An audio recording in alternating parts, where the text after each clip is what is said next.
I used to work as a security guard for a small warehouse in my city. It was an overnight job, which wasn't ideal, but it paid really well in comparison to other similar gigs. Though the warehouse itself wasn't too big or impressive, the company that owned it sold expensive tech items, so I guess it was necessary to have the building under surveillance 24/7. My job was nothing more than watching the cameras, walking around, and very rarely filling out reports. This night, it was raining heavily, with occasional thunder as well. Honestly, although it was a bit of a creepy ambiance, it was nights like these that I felt more laid back, knowing that nobody would be going out. I got in and talked to the closing shift workers as they left, having the warehouse to myself from 10:30 p.m. to 6 a.m. Usually the building was really quiet, with only a bit of creaking, but with the rain crackling down on the roof, it was almost impossible to hear anything else. About 2 hours in, I took a break from staring at the camera footage and got up to walk around the building for a typical security check. I went all the way down to the far end, where most of the actual storage section of the warehouse was, then started walking to the other end, but a soft beeping sound began echoing through the hallway. It was an alert coming from the security room. I walked quickly over and checked it, seeing that it was a latch sensor on the back door, which meant that someone tried to open it. I opened up the live camera feed that covered that door, but nobody was out there. After a minute, I went to the back door myself to take a look at it, thinking maybe the sensor was faulty or that the rain had messed with something. I disabled the alarm and opened the door, then glanced around, seeing nothing but an empty alleyway behind the warehouse. Nothing out of the ordinary. The door itself looked fine though. I mean, I was no expert on it, but I ran it through the test and it never misfired or failed to detect the latch. I looked around once more before shutting and locking it. Unfortunately, despite me not seeing anyone or anything, I still had to file an entire report on the incident due to the alarm showing up in the system. So I got back to the security office and started filling out the paperwork. Only a couple minutes in, a thud echoed through the entire building. I jumped up and stared down the hallway, unsure of exactly where the sound came from or what it was. I left the room and stood in the hallway, listening for any more sounds, but didn't hear anything aside from the rain hitting the roof. I walked cautiously across the building, looking at the shelves for any fallen boxes or noticeable damage. But as I got closer to the front of the building, the sound of the rain started to get louder. I rounded the corner and stopped in place as I looked across the warehouse. The front door was wide open, and on the floor I could see the reflection of water puddles, likely from someone having entered the building. I sprinted back and locked myself inside the room, pressing the emergency button to get a hold of the police immediately. While I waited, I heard a few thuds from within the building, and then it stayed quiet until the police arrived. I waited by the front and gave a report to one of the officers, while two others searched the warehouse. A minute later, they came back to the front with a man in cuffs. They said he was hiding behind some boxes in the storage area with a hammer in his hands. And as he passed by, he gave me a cold stare that horrified me. After a few days, police reported back that the guy seemed to have been under high influence of several drugs and gave no reason for his actions. It's unclear what he intended to do, but he was hiding with a hammer in his hands after forcefully breaking in. And with him being so intoxicated, there's just no saying what he could have done. Luckily, he's still behind bars, and I no longer work overnight at a creepy warehouse. But that night still holds a horrifying feeling over me, especially on rainy nights when I can't see or hear my surroundings.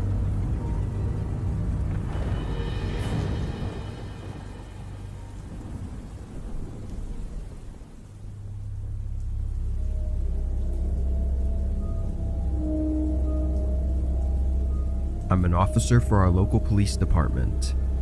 Shifts in our department are always switching around, having people work 10 to 12 hours on a different schedule every week, sometimes overnight, followed by early morning, and then overnight again. On this day, I was working 10 p.m. to 10 a.m. and was at the office when a dispatcher notified me of a call about a group of teenagers trespassing on private property.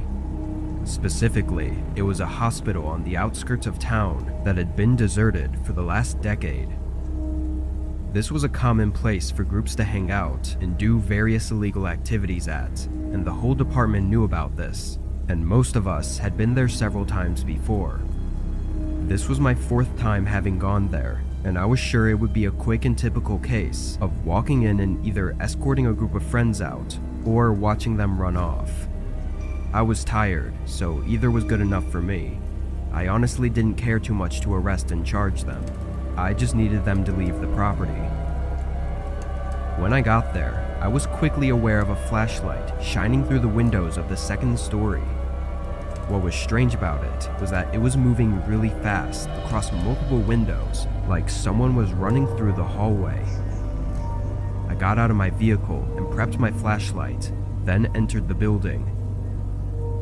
First thing I did was call out, requesting everyone to show themselves and whatnot, but of course, no one did. I listened at the entrance for any noises to hopefully give me an idea of where to look, but it was dead silent. Enough so to wake me up and get my nerves going, having me keep my right hand on the holster of my gun. I think it was always a slight fear that it could be a trap to lead in an officer and attempt something, but I kept my cool and walked through the old hallway and up the flight of stairs. It was as I reached the top that a thud echoed through the building. It sounded like someone hitting a wall and was definitely from the second floor. I entered the hallway and shined my flashlight all the way down, not seeing anyone or even a sign of anyone. I called out again, very aggressively, knowing that the stairs I was by were the only way up and down from the second story. I stayed there and listened again, but heard nothing more than the creaking of the building.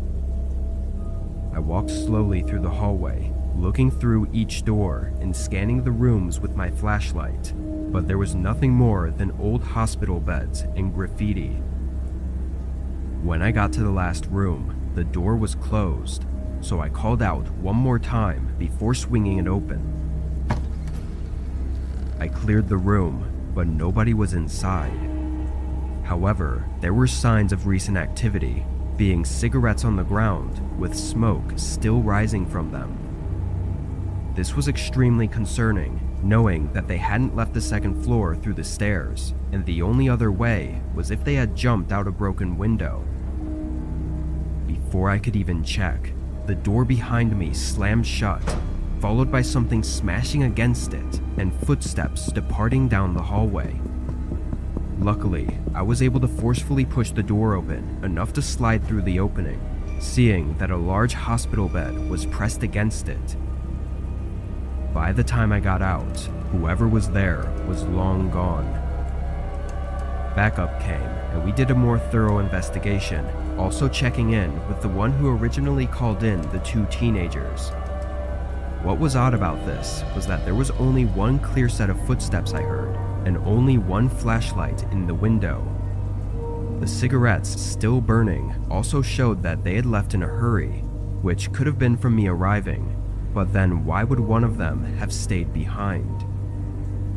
In the morning, we got a report from a mother on her missing teenage son, followed soon after by an identical report by another mother on her teenage son. After looking into it for days, and then weeks, and then months, it was almost definite that they were not going to show up.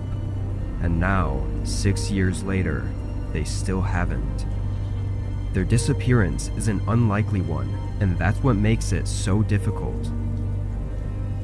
It isn't certain whether or not the person in the hospital with me was one of the two kids, but the current most stable theory is that it was someone else. And unless something more comes up, it's not likely that we'll ever know.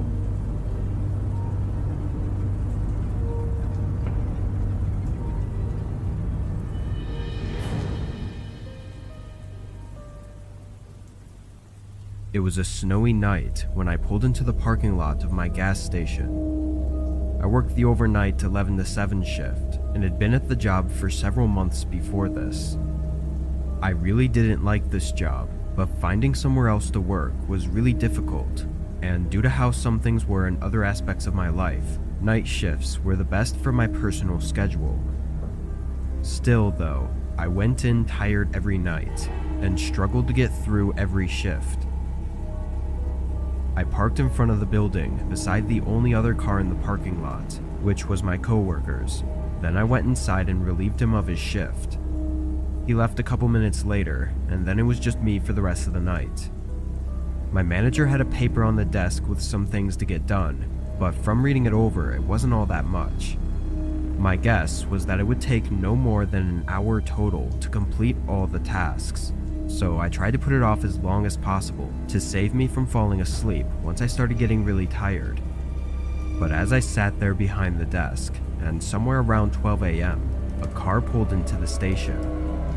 I glanced out the window, seeing an old SUV parked by one of the pumps. Of course, with it snowing outside, most people were not driving around, but getting a customer every once in a while was normal. I went back to my phone and scrolled through some videos, not paying much attention for probably 10 minutes, until I looked back outside and saw the SUV was still there by the pump. The headlights were off and the doors were closed, looking like they should be pumping gas, but it'd been so long. I stood up and got closer to the window, looking down both sides of the building, but nobody was anywhere outside. If they had been in their car for the past 10 minutes with it off, they'd have to be freezing. It was snowy, windy, and cold, so I honestly got a little nervous for them. I paid more attention for the next few minutes, waiting to see any movement through the dark windows or for someone to get back inside their car, but there was nothing. It was like the car was just abandoned right next to the pump. After some thought, I put on my jacket and went outside. Immediately, I knew I was right. It was way too cold for anyone to be in there with the car off, or for anyone to even be outside for more than a few minutes. I rushed over to the car and looked around, then put my face close to the window and tried to look inside. "Hello? Anyone in there?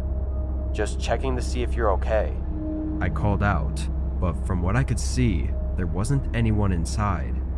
It wasn't exactly easy to see, so someone could have been, but I was pretty sure there wasn't. Now even more confused, I backed up and looked around at the empty gas station parking lot before starting to walk back. Now with my eyes not focused on the car, I was just looking at the ground and noticed shoe prints in the snow going toward the building. Not really the front of the building, but kind of off to the side. I looked back and saw that they seemed to come from the car, but at this point I was freezing and didn't want to investigate further without warming up a bit first. I went inside and turned on the small heater next to the counter, putting my hands in front of it to warm them up. I was only inside for 30 seconds to a minute though, before a thump resonated through the building from behind me. I spun around, not seeing anything, then walked around the counter and toward the back. On the floor, there were puddles of dirty water, like snow that had melted off someone's boots. Feeling a chill run through me, I stepped closer to the back room and turned the corner toward where the supply room was. Standing in the dark behind one of the shelves, I could see the outline of a figure. They were tall with broad shoulders and had a large scruffy beard, and they were looking right at me. My heart stopped for a moment, but after the initial shock, my reaction was to just walk back to the counter. I don't know why, maybe I was just too shocked to react appropriately. After staring at the doorway to the supply room for I don't even know how long, I quietly picked up the store phone and called the police, whispering for help. Then I endured the most unnerving 10 minutes of my life as I waited. During this time, I didn't hear or see anything from the supply room, which honestly added to my fear. For some reason, the man never came out to confront me. When 2 cops finally pulled in and came inside, I quietly told them where the man was. They searched the room while I stayed by the front, but I was shocked when they came out with nobody else. The man was gone.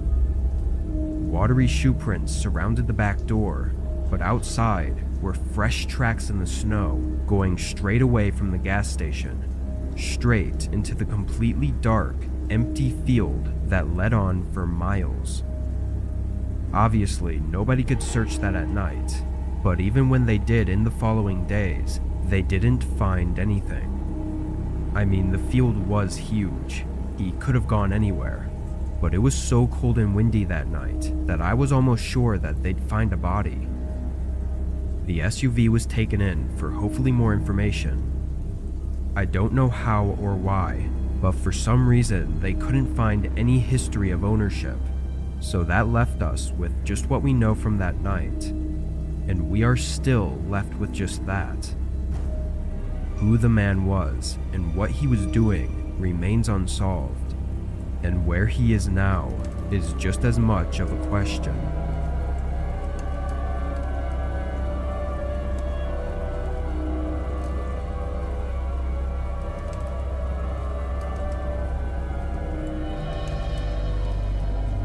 I picked up my first job this year as a delivery driver for Pizza Hut. I'm 16, so this was only a part-time job that I did after school a couple days a week. I chose Pizza Hut though because it's not that busy nowadays, and I didn't want to have a job I was stressing out all the time at. The first months passed with nothing of interest. It was a very boring and repetitive job that left most days as forgettable. But then I had one experience that I'll never forget.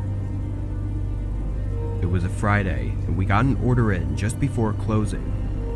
The address wasn't too far, but it went through a part of town that I almost never went to.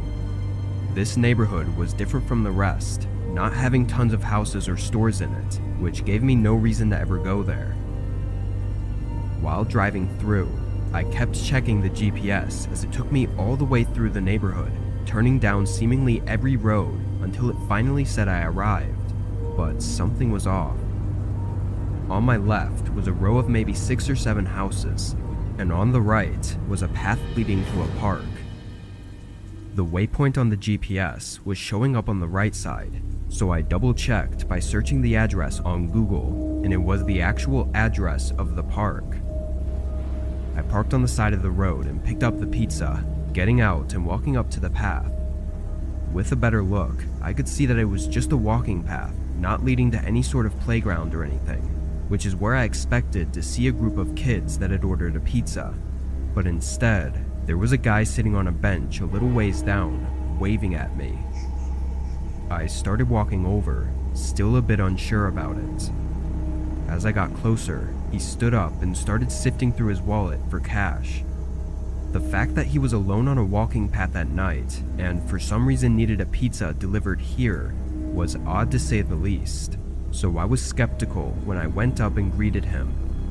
We began exchanging everything, but during the interaction, the guy started talking to himself, repeating the same phrases like, "I'm okay," and "everything's going to be okay," which made me feel like I kind of needed to ask him if he was okay. He stopped talking and looked up at me. In his eyes, I saw fear and helplessness, something that I don't think I'd ever truly seen in someone's look before. From his look alone, a surge of adrenaline rushed through me, and I turned around, only to be met by a tall man wearing a cloth mask over his face. He held me at knife point and screamed at me to empty my pockets and toss everything on the ground. I quickly did as he said, and only became more terrified when he started to forcefully push both me and the guy from the bench off the path and into the woods, leaving everything on the ground and showing no interest in any of it. We walked for a few minutes, going well into the woods, far enough to no longer see the light of the path. Then the guy next to me suddenly shoved me to the ground and started to run in the other direction. The man in the mask surprisingly left me alone and took off after him. I quickly got back up and ran back to the path, hearing and seeing nothing else. Police arrived only a few minutes after I called, but both men were gone, and from what I know, they still are. I can't say why the other victim pushed me down, though it was most likely an effort to leave me behind so he could escape. I don't blame him, but it was a low move and makes me feel slightly less sorry for him and whatever he had to endure afterward. What the abductor intended to do is unknown, but him showing no interest in my wallet or belongings makes me feel it was something extremely awful. Ironically though, it was the selfishness of the other victim that both put me in that awful situation and saved me from it.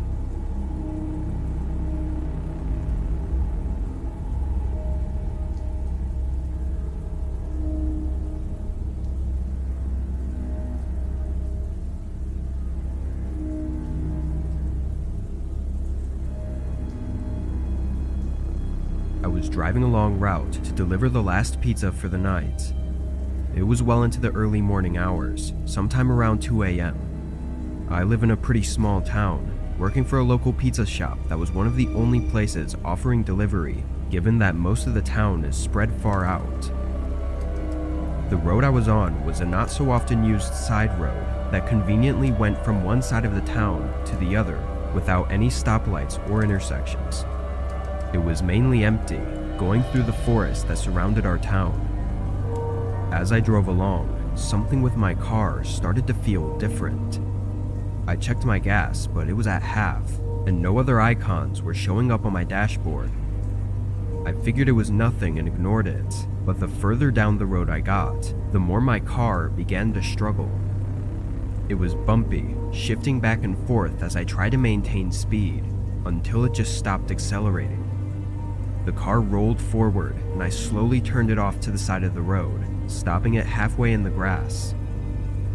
With some annoyance, I looked again at my dashboard as I tried to turn the car back on, but had no luck.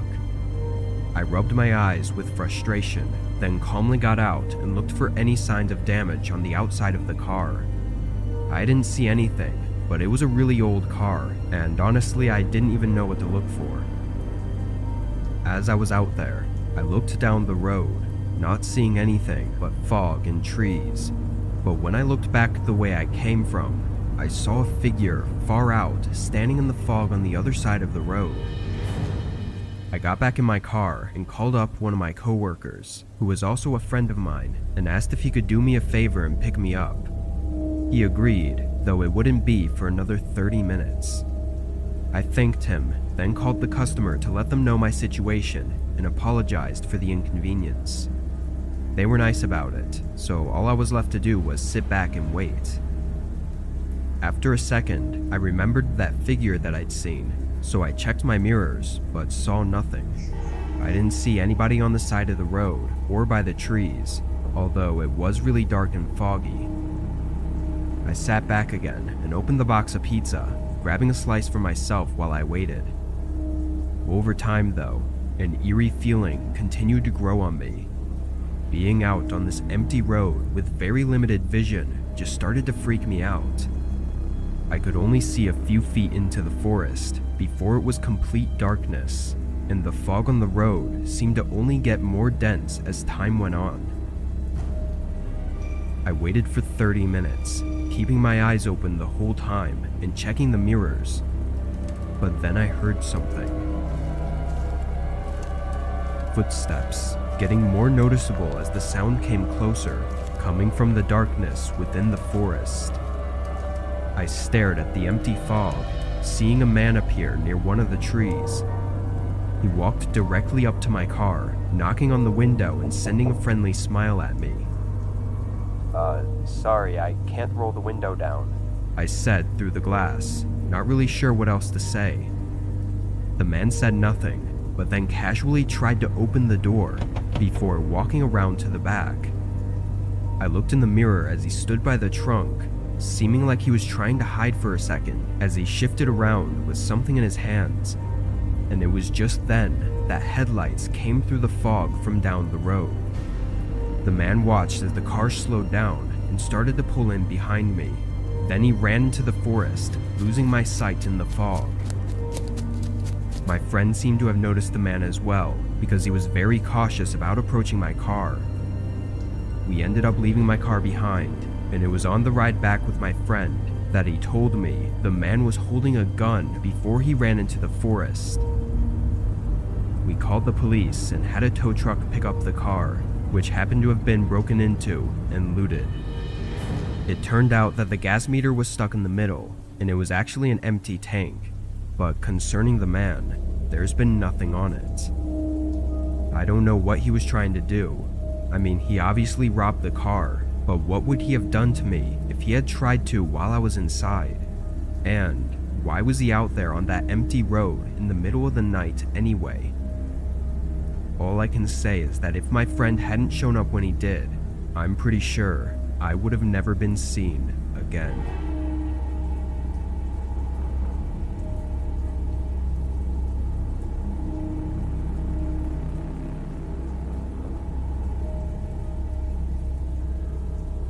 Being a delivery driver was never my first choice for a gig in my late 20s, but I got laid off during COVID, and the only place hiring was a local pizza shop. It was a popular place in our town, but really it was just basic pizza. Anyway, this was during the time when everyone was staying inside and ordering for delivery, so I was working overtime and staying busy up until close every night at 1 a.m. This was just another day, running deliveries all over town. Around 12, we got a call in for 4 large pizzas for a house located just outside of town, about 30 minutes away. I accepted it, knowing it would be my last order anyway, and it was a big order, so the payment would likely make up for the longer drive. By 12:15, I got en route to the house. The drive wasn't anything to note.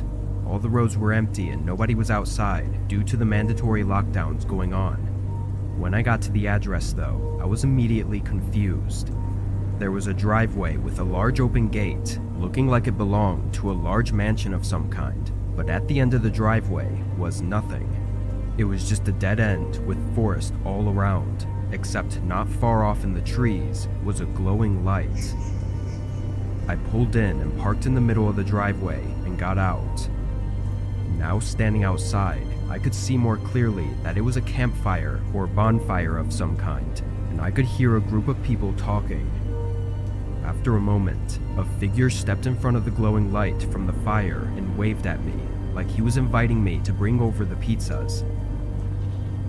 It goes without saying that this was not normal in any way, but seeing them wave me over and hearing the group of people gave me more than enough reason to believe it was just a bunch of college kids hanging out.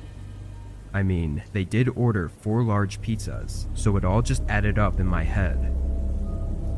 I got the pizzas from the back seat and left the headlights on as I started walking off the driveway and into the trees.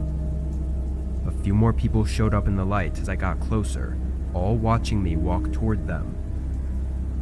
When I reached the bonfire, there was half a dozen more people standing and sitting in the area. Strangely, none of them seemed happy that the pizza was here, and there was nothing else around in the yard. No beer bottles or drinks of any kind. No music players, no games, just a bunch of people hanging around a bonfire. I stood on the edge of the site and kind of just held the pizzas up awkwardly, hoping one of them would come up to take them and pay. A second later, a man walked over and took the boxes, handing them off to someone else. The whole eerie feeling of this place was getting to me, making me more uncomfortable with every second that passed. Before I could even ask for payment though, I heard some footsteps approaching, and from the forest, several more people came in toward the bonfire. There were at least a dozen of them now, all looking at me and not saying anything. I'd never once left without payment, but this situation literally had me shaking. I quickly turned around and started walking back to my car. I looked back a couple times, seeing them still standing by the fire and not hearing any of them speaking. As I exited the tree line though, my heart almost stopped as two figures sprinted away from behind my car. They went straight into the forest and disappeared past the headlights. I didn't even check my car for anything missing. I just got in and backed out, speeding down the road to get as far from there as possible. Once I made it back to the shop, I told my manager of the strange situation. Thankfully, he understood and even tried calling the number they used to place the order, but they declined to answer. After a bit of discussion, I ended up calling the police to have them check up on the group's suspicious behavior. It had been less than an hour since I was there, but when the police arrived, the only sign of them was the bonfire still burning but left unattended. What really happened that night is unknown, and as far as I can see, it will likely remain that way.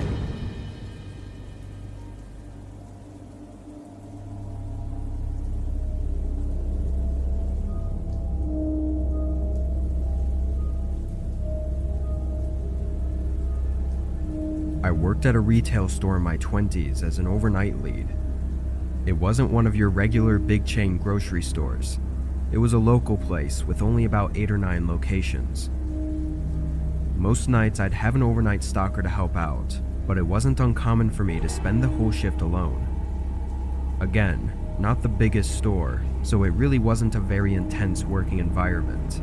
A lot of the time I'd find myself working slow, just so I wouldn't run out of things to do. This was one of those nights where I was alone and working at a steady pace. At the beginning of my shift, I loaded up some boxes and moved into the aisles to start stocking. It doesn't take much mental effort, so my mind was elsewhere and just thinking about random things, not really paying any attention. I went through about 3 aisles until a knock at the front entrance made me jump. I almost didn't even realize what it was because I was so spaced out, but once I did, I got really confused. I heard them knock again, loud enough to echo through the store. I walked down to the end of the aisle and looked through the large front windows, seeing a man in a hood standing at the doors. I went up to the other side. "We're closed. Won't be open until 8 a.m., I said through the glass. The man looked at me but didn't say anything. I pointed at the sign on the door. "We're closed. Sorry," I repeated. The man continued to look at me for a few seconds, then turned and walked away.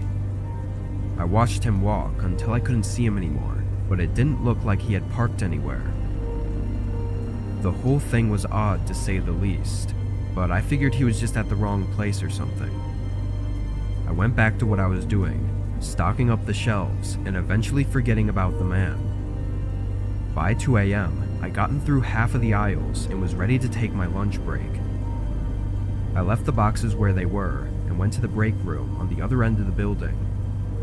I was in there for probably a good half hour before I tossed the rest of my lunch and went back to work. I walked through the store and to the end of the aisle I was working on, but just as I looked up, there was a man walking past the other end. He looked like he was just walking across the store, not having noticed me. I froze in place, feeling that instant rush of fear.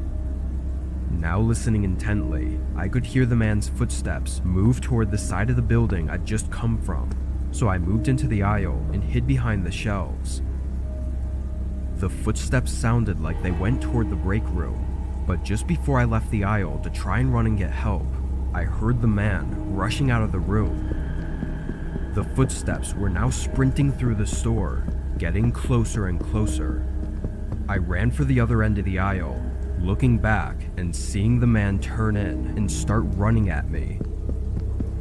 I ran for the front door, getting my keys out and trying to unlock it with shaky hands. The man appeared at the end of the aisle just as I got it open, and just as I stepped out of the building, I saw a bright flash in the corner of my eye and heard a pop sound that made my ears ring. A gunshot so loud I didn't even know where it landed, but I sprinted for my life around the building.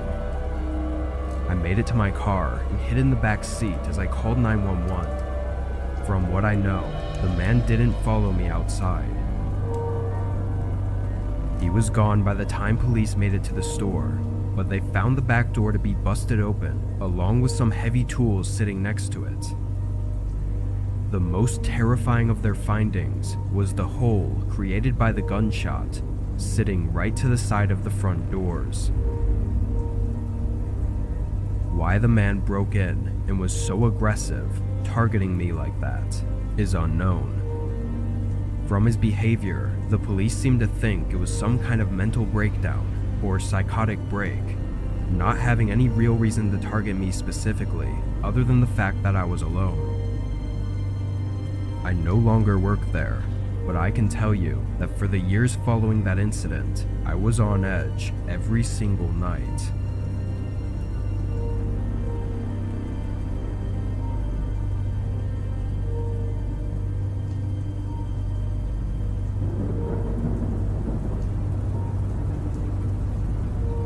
I work from home for a cybersecurity company, which really isn't as interesting as it might sound.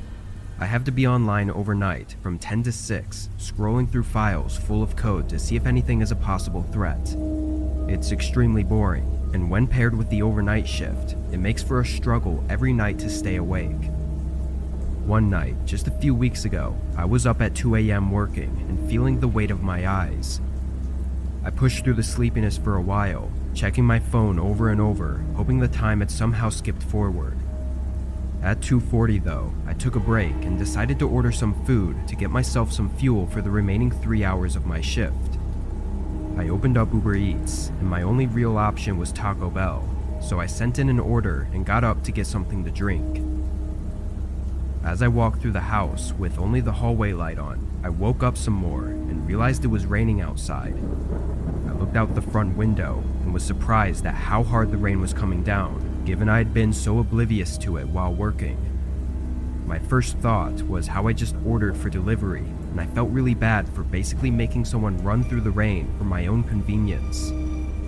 I checked my phone and saw the order was already received, so I sat on the couch and waited for them to show up. After about 10 minutes, I was notified that they had picked up the order, so I watched the map on Uber Eats as the car made their way across the town and eventually into my neighborhood. Once they were a minute away, I put my phone down and opened up the front door so we could make the exchange as quickly as possible. I stood at the open door, staring at the end of the road where they should have been coming from, but another 5 minutes went by without seeing any cars. I picked up my phone again and checked, but on the map, their car was still in my neighborhood, and when I zoomed in, I realized they were right around the corner, just before the turn onto my street. I looked outside again, but didn't see any lights from their car. My rightful reaction was that they probably had the wrong house, or couldn't see the address numbers through the rain, so I tried calling them. A few rings, then they rejected it. I tried again, but had no luck. Unsure of what exactly was going on, I stayed at the door and waited. I want to say 5 more minutes went by before I tried to contact them again. I called, and this time it rang for a while, but then they answered. I asked where they were and if they needed help finding my house, but as I listened for their response, all I heard from their side was the crackling sound of rain pouring down. After another few seconds, I hung up. Feeling really weird about that call, I checked the map one more time. At first, it hadn't updated, but when it did, it showed them right outside my house. I checked the windows and saw nothing, but knowing they were walking around in the rain like this was giving me a really bad gut feeling. I closed the door and locked it, and I swear I only made it a few steps down the hallway before a loud knock shook the front door. I carefully looked through the peephole. A man in a gray hoodie was pacing around on the porch. His head was on a swivel, like he was checking for any onlookers as he waited anxiously for me to answer. Uber Eats delivery, He yelled. but nowhere did I see a bag with my food. I stayed in place, not answering or making any sounds. The man got increasingly more hectic with his movements and called out several more times. Then, he suddenly pressed himself up against the door, blocking my view as I heard a few dull scrapes on the wood, before he quickly ran to the side of my house and disappeared in the rain. I called the cops, but his car was already gone, and from what I was told, he was using a scam account. A couple days went by with nothing else to report on, until I noticed a small scratch on my front door. It was an X, but it didn't look like it was made for me to see. It was more hidden, like a personal indicator for something. It could have just been a fluke to scare me, but I still painted over it to conceal whatever that marking was supposed to mean. That night still leaves me with an uneasy feeling in my gut, especially since he had some sort of sharp object in his hand as he waited for me to open the door. Part of me is still convinced that that won't be my last encounter with him.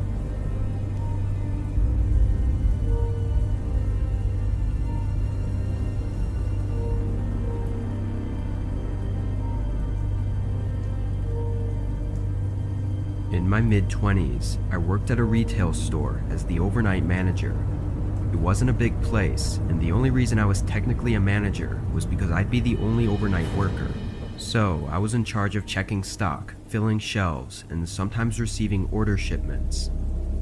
I was very satisfied with the job and never found myself hating the work, and up until this, I hadn't had anything really happen. It was a weekday night, and a storm was just setting in as I started my shift. Over the first hour of being there, the rain had picked up, and the wind was hitting the building much harder than before, making a lot of noise. I was filling the shelves for the first 2 hours, trying to get the time-consuming tasks out of the way first. As I was in the aisle though, I heard a thud sound resonating through the building. It sounded like it came from the back of the store in the warehouse section, where our delivery bay was. I walked over and saw the solid metal back door that truck drivers use to get in when making deliveries. The more I thought about it, the more I convinced myself that the thud sounded like a bang at this door, as if a driver was trying to make a delivery, but there were none scheduled for tonight. I opened the door and was met with a face full of cold rain and wind. I stuck my head out briefly to look down at the shipping bay and saw no trucks, so I closed the door and dried off. While walking back to the aisle, I assumed the noise was just the building having shifted a bit from the wind, or maybe just some strange sounding thunder that I hadn't noticed before. I continued working for another full hour before taking a lunch break in the back office, spending maybe 15 minutes there before heading back. But while I was walking through the store, I got this strange feeling, like everything had gone silent aside from the rain ticking on the roof. It gave me chills, and as I reached the end of the aisle, I saw something that made my heart almost stop. Right next to my cart, halfway down, was a line of wet shoe prints through the aisle. I approached it without even thinking and tried to figure out how this was even possible. I followed them down to the front of the store until I saw so many watery prints going all over that it was impossible to follow, and honestly, horrifying to know that they'd walked around the entire place. I ran back to the office and locked myself inside, calling the police and waiting. As I sat there, I only got more scared as I couldn't see outside the office door, and the rain pouring on the building was too loud for me to hear anything else. After 10 minutes, the operator that had me on hold came back on the phone and said the police were right outside the building. I quickly got up and opened the door, and right on the ground was another set of watery shoe prints alongside mine, leading right up to the office I was in. I sprinted to the front and hurried to let the police in. In their search, they didn't find anyone in the store. Security tapes were reviewed not long after, showing us a man in a dark jacket entering the building through a side door that had been left unlocked. He clearly spotted me early on and stayed hidden until I went on break, then he walked around aimlessly. He didn't steal or break anything, he just went down the aisles and looked at the shelves. But the creepiest and most horrifying part was when I entered the office and waited for the police. The man came up to and stood outside the office door, waiting for several minutes as he stared at the doorknob like he was preparing for me to come out. Luckily, he decided to walk away a few minutes later and exited the store. No more footage of him was seen after that. The man never came back, and as far as I was told, he was never found. What he was doing that night is still uncertain, and it will likely remain as an eerie uncertainty for the rest of my life.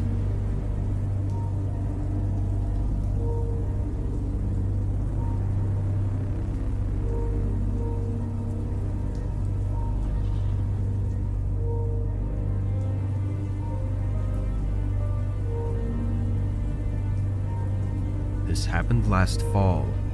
It was toward the end of the season, closer to winter, and where I live it gets pretty cold, and even snows sometimes in October. I've been doing food delivery for the past 3 years and was working on this night. It was around 10 p.m. and lightly snowing outside. It was one of the first snowfalls, so people must have been skittish to go out. I was one of few cars driving around, but a lot of orders were coming in. Pretty much as soon as I'd finish one, another one would pop up. After driving around everywhere until almost 1 a.m., I took up one last order. The snow was starting to pick up, and I was just getting a little tired. I drove through the McDonald's that they'd ordered from and picked up the food, then set in the directions to the house. It was close, about 10 minutes away, but I didn't consider the direction it was in before accepting the order. It was opposite from where I lived, and I was already a good 25 minutes from home, so it was going to be a long drive home afterward. Annoyed at myself, I turned out of the parking lot and onto the road. The plow trucks still weren't out yet, probably because they weren't expecting this much downfall, but my SUV was usually good in the snow, so I wasn't that nervous. While I was driving, I noticed the road I was heading down was about to leave the main area of town. I checked the map again, and it said it was this way, but it was just a very unusual route. I didn't even know any houses were down there, because the only reason people take the road is to get to the highway that leads out of state. I went down for a few minutes, seeing only streetlights and trees, until I came up to the turn. It was a single small street leading off the road. I slowed down, being more careful since the street was smaller and had trees lined up right beside it, so sliding off would make a really terrible night. As I made my way down, I saw a few long driveways leading to faint lights in the trees far out. Before I reached the driveway I was to turn down, it looked like all the others. I slowly drove through the driveway until I made it to the house. It was medium-sized and older, completely covered in snow. Nothing looked too notable about it. Really, the only interesting thing was that it was out here in the middle of some forest. I parked out front and got the bag, then started walking up to the door. The snow was thicker than I would have liked, soaking my shoes and even the lower legs of my pants. When I got up to the porch, I knocked and started to set the bag down, but almost immediately, the door swung open. I looked up, seeing a large man in a winter jacket. His face was pale, like he'd just been outside in the cold. "Hi, I got your order right here," I said, holding the bag up. After a moment, the man stepped back and opened the door wider. "You can set it down right over there."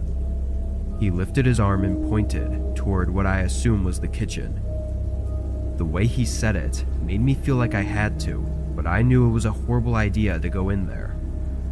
I looked at the man's hands, seeing he wasn't holding anything, so it really didn't make any sense for me to do anything other than hand him the bag. Sorry, but I really have to get going, I said nervously, holding the bag up again. The man's face dropped into a frown, then he suddenly slammed the door shut. Still holding the bag up, and just a bit shocked by what was happening, I set it down on the porch and quickly started walking back to my car. But just as I got past the front yard, I heard something from behind me. I turned around, realizing it was from somewhere on the other side of the house. It could have been a back door or something, but was too muffled to hear clearly. Getting creeped out, I walked quicker and got in my car. I switched it on, and right as I looked up, I saw the man coming around the side of his house and making his way quickly over to my car. He had something in his hands. It almost looked like rope, but there was something else that I wasn't able to make out. I suddenly felt my heartbeat spike and adrenaline take over my body. I started going in reverse, trying my hardest to go quick while also not getting stuck in the snow.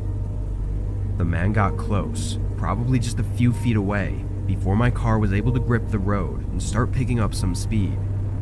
I backed up through the whole driveway, seeing the man eventually stop and watch, slowly fading into the dark as I backed up into the street. I don't know what he was doing. Honestly, the whole thing was just terrifying and confusing, enough to make me not even want to think about it. I still do food deliveries, but am far more cautious, and most of the time, I don't even knock on the doors anymore. I just drop the food on the porch and leave. Had I stayed any longer that night, or had entered the house, who knows what would have happened to me.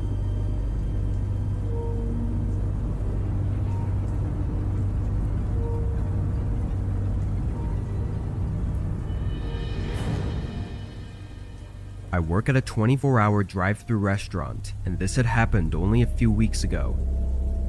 I'm a crew manager, but for the most part, I just do the same things everyone else does, which is cook and take orders. For overnight hours, we always have at least 2 people, one being a manager and the other usually being a cook. On this night, the cook had called in sick, and when I called the others to see if they could cover his shift, none of them said they could. So by 12 a.m., I was the only worker there. Now usually the restaurant doesn't get busy overnight, and more employees come in at 4 a.m., so it wasn't an entire shift alone, but it still meant that for 4 hours, I had to do everything myself. I left my headset on in case someone came to the drive-thru, then started working on the tasks I had for the night. I started by scraping and cleaning the stovetops, but a few minutes in, I was interrupted by a banging sound from the front of the restaurant. I walked down and looked over the counter, seeing a man standing at the front door and banging on it. Then he pressed his face against the glass and looked inside, scanning the whole room before his eyes set on me. I walked over to the door as he stared at me, and when I got closer, he backed up and waited like he thought I was going to open it. I yelled through the glass that our dine-in area was closed and that he needed to use the drive-thru if he wanted to order something. He looked confused, so I yelled again that the doors were locked and he had to use the drive-thru. He showed no response that time, not giving me any idea whether he understood me or not, so I just turned around and walked back to the kitchen. I figured he'd have to get the hint at some point that the doors weren't opening. I continued working on the stovetops, spending at least 15 to 20 minutes on them. Throughout this time, I had gone once to check the front to see if the man had left, and from what I could see, he was gone. The whole parking lot was empty, and the man was not at the door. But it was a couple minutes after finishing with the stoves that I got an alert from my headset that someone was in the drive-thru. I turned on my mic and asked for their order while walking to the window, but nobody said anything. When I got to the window, I immediately saw in the camera that there wasn't a car out there. I looked around the screen and didn't see any movement either, so I ignored it and started walking back. But as I got to the back room, I slowed to a stop when I thought I heard something.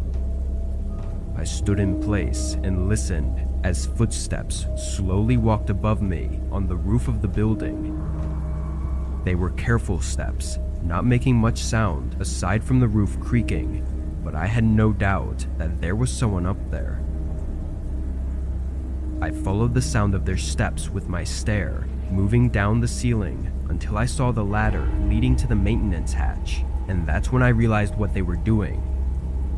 I sprinted over to the ladder and started looking for some sort of lock to keep the hatch from opening, but I'd never even used it, so I had no clue how it worked or if it even locked. Then there was a loud creak from the ceiling directly above me, and a few thuds came from the outside of the hatch. A moment passed, then the hatch creaked open slightly, and through the small gap, all I saw were a set of eyes staring back at me. I sprinted for the front of the building, hearing loud thuds from where the hatch was as I quickly unlocked the door and ran for my car. I called the police as I sat inside and frantically looked through the windows of the restaurant. While on the phone, I saw a shadow moving by the front counter. Then a man appeared, standing in the far back of the restaurant, but was looking in my direction. After a moment, he turned and disappeared behind the kitchen, leaving me in a panic until the police made it. They searched inside and outside, going on the roof as well, but the man had already run off. Nothing from the place was missing either. No equipment or money was taken. Nothing. He just broke in and left. I tried to not think about it too much, but it's hard not to come to the conclusion that he was there for me. Like I said, this happened pretty recently, so there's still not much of an update on it. Even with his face on the cameras, there's yet to be a confirmed identity. The owner of the building added a padlock to the inside of the hatch though, which should have been done before, but I guess it was just an inconvenience. I still worry about the man's intentions, and if he could be watching for me to be alone again, waiting to do whatever it was he tried before.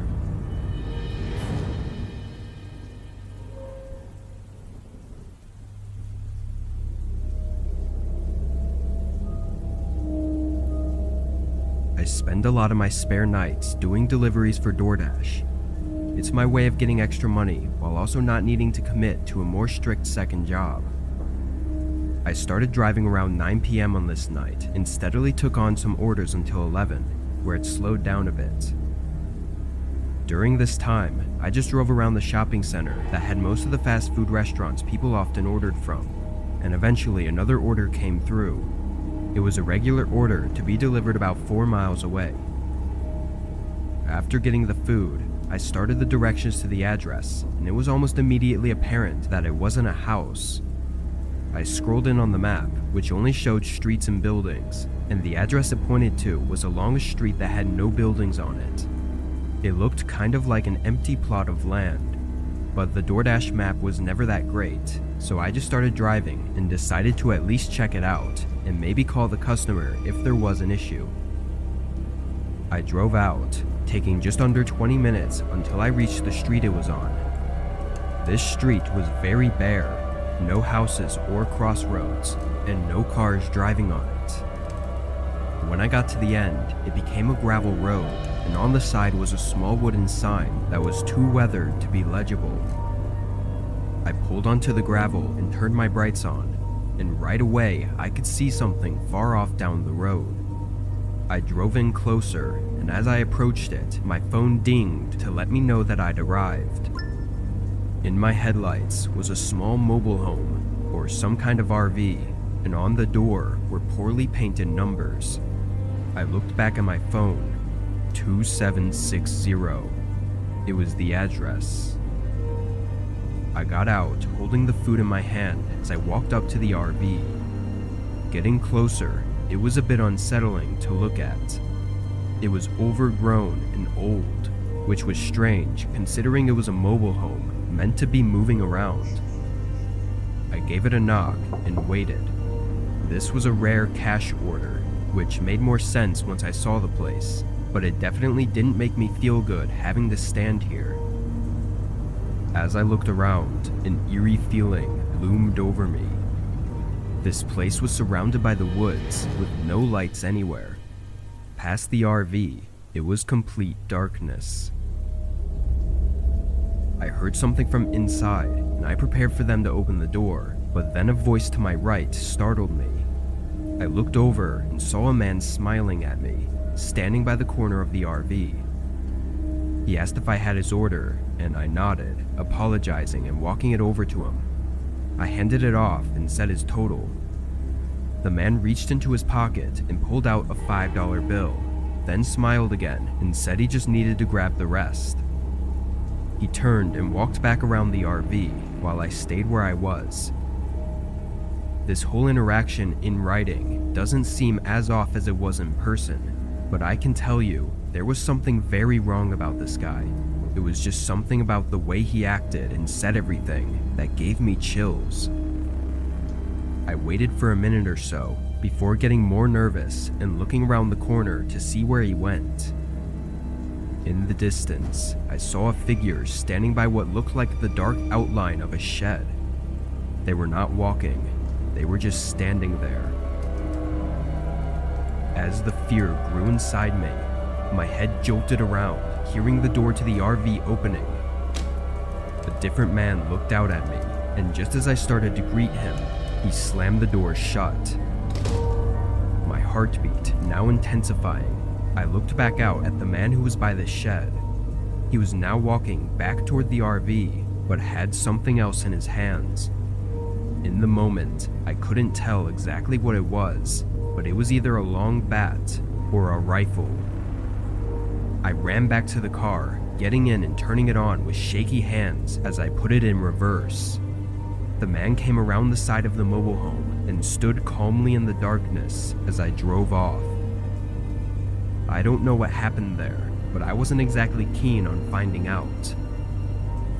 I went straight home afterwards and debated calling 911, but was caught up on the fact that I didn't actually know what was going on. In the end, I made the regretful decision not to notify the police. Whatever happened that night will remain as just the strange encounter it was, with no answers to the true nature of it.